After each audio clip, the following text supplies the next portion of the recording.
Hi, my name is Lee, and I'm going to talk in this video about how did I get here? How did I get to this space after almost 30 years in the IT industry? About 20 years into my career in 2012, my life and the lives of countless others were impacted by the Sandy Hook Elementary School shooting, which started in my neighborhood. My reaction to that in the ensuing hours and days inspired and galvanized many in my community, and we ended up forming what is now the national nonprofit called Sandy Hook Promise, excuse me. The past 10 years since that, I've been involved in many projects related to violence prevention, treating violence as a public health issue, and including brain health issues and building empathy through stories. Inevitably, with each of those efforts, I would hit a funding wall because I was still working full-time in the IT industry, and I didn't have the time or resources to dedicate away from my paid job to fund some of those projects when we got them to a certain point. And over the last 5 years have been hard. Specifically, I started a role internal consulting, working for a company, an IT management consulting company that services the private equity market exclusively, and high volume, high stress. I started that in March of 2018. About a year later, I was hiring a direct report who was reporting to work the day my wife called 5 minutes before my direct hire showed up to inform me that my friend Jeremy had taken his life. Jeremy was the father of Avielle, who was killed in the Sandy Hook Elementary School shooting, and who co-founded the Avielle Foundation with his wife and my friend Jen.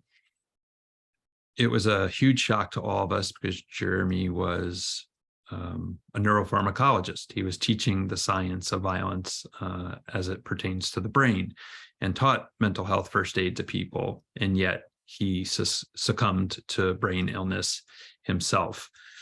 In the ensuing months, his wife Jen asked me to coordinate the ceremony of life event for him, public remembrance. And again, I collaborated with a number of my friends and people in the community to hold a beautiful event. That fall of 2019, I was burned out. And as I was about to tell my boss that, they told us they were selling the company and that I and a couple other people were being packaged as the core assets of the company, and that things were going to get worse before they got better. And sure enough, that was the case.